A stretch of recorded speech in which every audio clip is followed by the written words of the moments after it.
Final Fantasy VII Remake Revisited. As we enter Chapter 2, Fateful Encounters, we get to understand a little bit better the intricacies of the unexplained in Part 1 as we prepare for Final Fantasy VII Rebirth. Let's get right into it. In Chapter 2, we learn how to equip and set up materia. Do any team members have preferred materia setups when they play? Similar to the above question, have the team seen fans use specific materia setups online that they hadn't themselves considered during development and were surprised by? As you would expect, there are the classics that a lot of the team equipped, such as Magnify and Elemental. Many of them also actively use materia that increase the ATB gauge, like ATB Assist. I don't think I saw too many unexpected combinations, but in hindsight, that might have meant the breadth of the system was a little too narrow, so I will take it as a challenge to improve upon next time. I'm personally glad that they are looking into expanding materia for the next part of the remake trilogy. Part of the excitement when playing and replaying through the game was deciding materia loadouts and combinations that would essentially make your team composition broken and nigh invincible. In Remake, it did feel very forced, but I believe it was still interesting because you were dealing with the action-based combat. We see a lot more of the destruction in Midgard than the original Final Fantasy VII. What were your intentions with the walkthrough of Midgar? We decided to depict the aftermath of the Mako reactor bombing in a more realistic way, and on a greater scale, so we also increased the extent of the damage that was shown. Another intention was to tie it to the doubts that the characters were feeling towards their actions in the story, by having them see the suffering that they caused with the citizens of Midgar firsthand as they walked through the streets. This was partially touched on in the last Remake Revisited chapter. The Avalanche team in Final Fantasy VII Original seemed very carefree about their actions. In Remake, however, they are jamming the destruction down your throat in an attempt to showcase the emotions of the extremist group and connect you with your own actions as well. Sector 8 was briefly shown in the 2015 PSX trailer. How much did the zone change in development between 2015 and the launch of the game?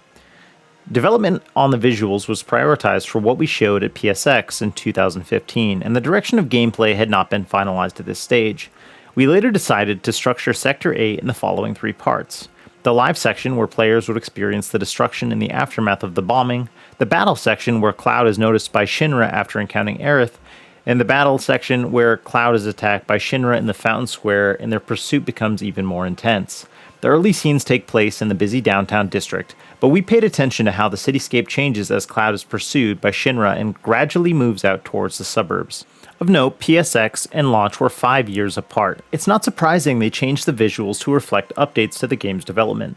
The three scenes that they are referring to are so vivid when reminiscing on the original title. When you see Wedge run out of the train with his butt on fire, getting offered to purchase a flower from a flower girl for 1 gil, and the encirclement of Cloud before finally hopping down to the train below, narrowly escaping Shinra soldiers. Fans who played the original Final Fantasy VII were very surprised to see Sephiroth appear so early in the game and taunt Cloud. Why did the team decide to add Sephiroth into the story so early? Is it a way of showing us Cloud's vulnerable side early on? There was an intention to show the effect that a most likely imagined Sephiroth had on Cloud's mind at an early stage, but his earlier appearance was also because his existence had a massive influence on the world of Remake itself. As a player of the original game, obviously, seeing Sephiroth early on was really gripping. You got to be inside Cloud's head more than you did in the original, at least this early on. If you weren't aware of the incident at Nibelheim, it may have been a bit confusing, but it definitely would raise questions and introduce a possible antagonist very early on, in this case, contending with the Whispers. Why are the Whispers interfering with Aerith by the time we meet her? Is she inadvertently interfering with the timeline already? The Whispers surrounding Aerith in Sector 8 are not trying to interfere, but are guiding events so that Cloud and Aerith meet each other for the first time there. The Whispers are making sure that Aerith stays in the area and does not run away because of the commotion from the reactor bombing.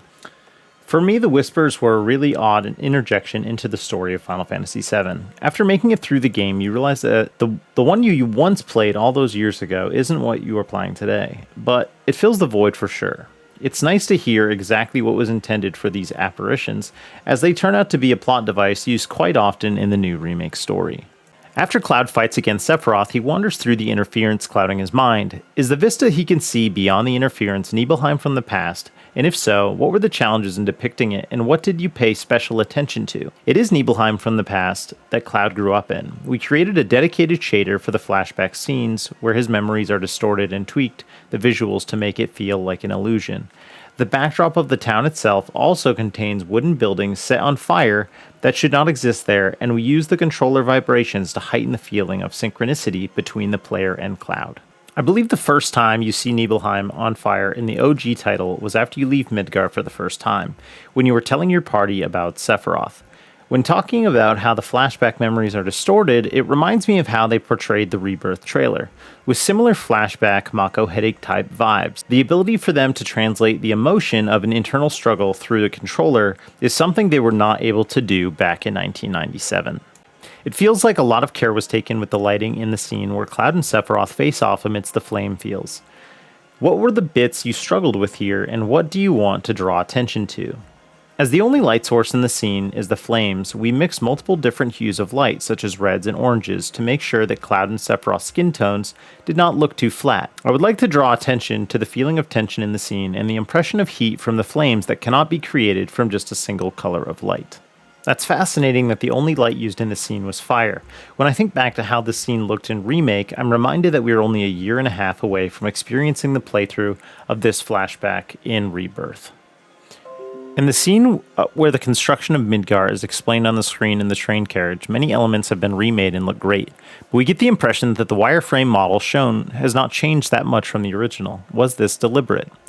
We did keep it that way deliberately. Shinra has a monopoly on the cutting-edge technology of the world, and the citizens of Midgar reap the benefits of it in their everyday lives. However, the level of technology used to create the different facilities around the city has changed over time, and it was done this way to show that the monitor in the train carriage is a model several generations older than the equivalent system used in the Shinra building. As a public facility, it has not been upgraded over the years and still uses the old system. If there's one thing I remember about the first game and how I didn't enjoy certain aspects of it, it's when you go through the operating schedule of the train and then you go through it a second time with Tifa.